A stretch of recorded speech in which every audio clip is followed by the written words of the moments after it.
Assalamualaikum warahmatullahi wabarakatuh. Alhamdulillahirabbil alamin. Asyhadu an la ilaha illallah wa asyhadu anna Muhammadan abduhu wa rasuluh sallallahu alaihi wasallam wa ala alihi wa ashabihi amma ba'da.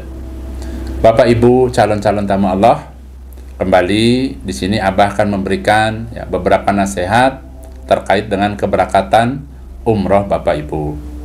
Jadi ada 7 tips yang Abah akan sampaikan untuk jamaah umroh ini supaya Bapak Ibu bisa rukun, bisa kompak, dan tentunya bisa bahagia pada saat melaksanakan ibadah umroh. Itu harapannya. Yang pertama Abah ingatkan, dan ini menjadi nasihat. Yang pertama yaitu supaya bisa taat kepada pembimbingnya.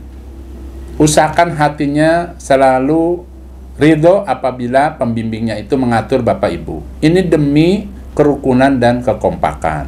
Umpamanya, umpama pembimbingnya, Bapak Ibu silahkan dipakai salnya pada saat akan jalan-jalan city tour umpamanya, atau pada saat pelaksanaan ibadah umrohnya. Monggo silahkan ditaati. Tujuannya agar pembimbingnya itu mempermudah, bisa mudah di dalam memantau jamaah-jamaahnya, khawatir kesasar dan lain sebagainya. Itu contohnya, ya. Atau barangkali tadi ada perintahnya yang betul-betul memang diperlukan supaya ditaati. Contoh, umpama pada saat antri, antri di pesawat kan nggak langsung naik, biasanya silahkan berkumpul di satu tempat, silahkan. Jangan malah duduknya jauh-jauh. Karena apa? Supaya tetap bisa kepantau oleh pembimbingnya. Nah itu ya. Nah ini demi kerukunan, kenyamanan, baik untuk Bapak Ibu juga untuk pembimbingnya. Kemudian yang kedua, silahkan Bapak Ibu menyempatkan untuk bisa sering memantau grup WA. Karena biasanya setiap keberangkatan umroh saat ini itu dibuatkan grup WA. Jadi apabila ada arahan-arahan dari pembimbingnya, ada arahan-arahan misalnya jam berapa kumpulnya, kemudian memakai baju apa dan sebagainya, atau barangkali Bapak Ibu ingin bertanya kepada pembimbingnya, di situ. Yang paling utama biasanya adalah arahan-arahan pada saat berada di tanah suci. Contoh, Bapak Ibu besok kumpul jam segini, silahkan Bapak Ibu kumpulnya di lobi, silahkan ditaati.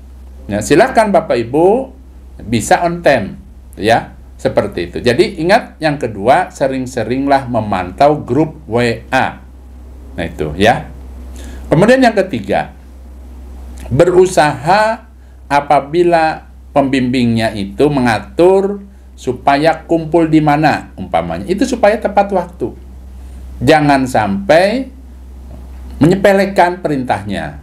Kenapa? Contoh misalnya, Bapak Ibu, kita akan meninggalkan kota Madinah. Kita akan check out jam segini, biasanya jam 1. Silahkan Bapak Ibu kumpul di depan hotel. Karena di situ nanti bis akan menjemput. Paling lambat umpama 1:30. Silahkan diusahakan bisa tepat waktu. Bisa menetapi apa yang diperintahkan oleh pembimbingnya. Kalau Bapak Ibu meremehkan, nah ini menyebabkan nanti ketidakrukunan. Contoh misalnya disuruhnya jam 1, malah lama sekali yang lain sudah kumpul, membuat resah nantinya. Sama dengan menganiaya orang lain. Orang lain nunggu lama di situ. Gara-gara satu orang akhirnya tadi bisa saja terjadi sesuatu. Jangan sampai dilakukan. Usahakan on time, tepat waktu apabila ada hal-hal yang memang diperintahkan oleh pembimbingnya. Itu yang ketiga. Kemudian yang keempat, usahakan punya jiwa penolong. Usahakan ada perasaan peduli kepada sesamanya, terutama kepada teman-temannya. Kenapa? Ingat, kita dari tanah air ini berangkatnya itu kan rombongan.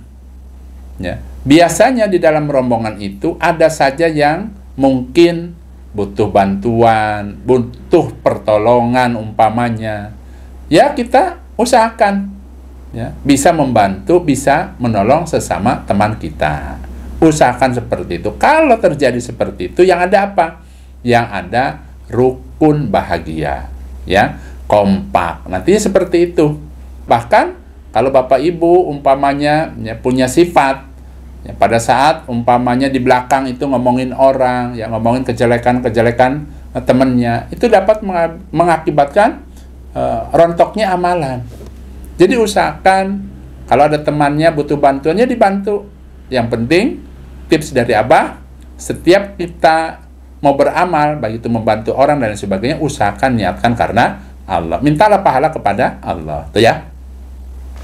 Kemudian yang kelima, supaya Bapak Ibu bisa rukun kompak, diantaranya adalah biasakan bicara dengan bahasa yang baik, ya. Jangan kasar, jangan merasa, kan saya biasanya begini. Ya supaya dirubah, terlebih di tanah suci. Usahakan belajarlah yang baik tata bahasanya, sopan santunnya supaya ditambah. Jangan semaunya, jangan merasa saya ini kan biasa ceplas-ceplos. Ya kalau biasanya seperti itu ya supaya dirubah, karena bisa saja menyakiti orang lain. Makanya kan tadi ya berusaha bahasa itu yang sekiranya bisa diterima oleh orang lain, yaitu dengan cara bahasanya yang lemah lembut dan baik, gitu ya. Jangan marah-marah, kasar umpamanya, apalagi kata-kata yang sekiranya dapat menyinggung perasaan orang lain, jangan sampai dilakukan. Kemudian yang keenam, selalu berprasangka yang baiklah kepada Allah. Umpamanya ya satu kamar dengan teman yang kurang baik akhlaknya, atau barangkali satu kamar dengan orang yang pada saat tidur umpamanya mendengkur, membuat kita tidak bisa tenang istirahatnya. Ya silahkan ya berprasangkalah yang baik kepada Allah. Mungkin dengan cara seperti ini saya bisa lebih cepat lagi meninggalkan kamar untuk datang ke masjid, gitu umpamanya. Diambil yang positifnya saja, ya usahakan seperti itu. Jadi intinya selalu berprasangka yang baik kepada Allah kalau ada hal-hal yang sepertinya tidak pas dengan hati kita, tuh ya. Yang terakhir, Bapak Ibu, Abah ingatkan, Abah nasihatkan, Bapak Ibu dipanggil oleh Allah datang ke Baitullah menjadi tamu-tamu Allah. Tidak semua orang dipanggil untuk datang ke Baitullah, tidak semua orang dipanggil untuk haji dan umroh. Beruntunglah Bapak Ibu, hidup ini hanya sekali. Bapak Ibu diberi kesempatan oleh Allah dipanggil untuk datang ke Baitullah, maka Bapak Ibu harus betul-betul bisa ya sempurna ibadahnya, ya kemudian bisa maksimalkan ibadahnya, dan tentunya hatinya supaya bahagia. Kalau hatinya bahagia, Bapak Ibu, insya Allah ya semuanya bisa nyaman, bisa rukun, bisa kompak, karena semuanya bahagia. Dan bahagia itu ya bisa diciptakan oleh diri kita. Ya, usahakan kita bahagia. Alhamdulillah ya Allah, hari ini saya akan berangkat umroh ya Allah.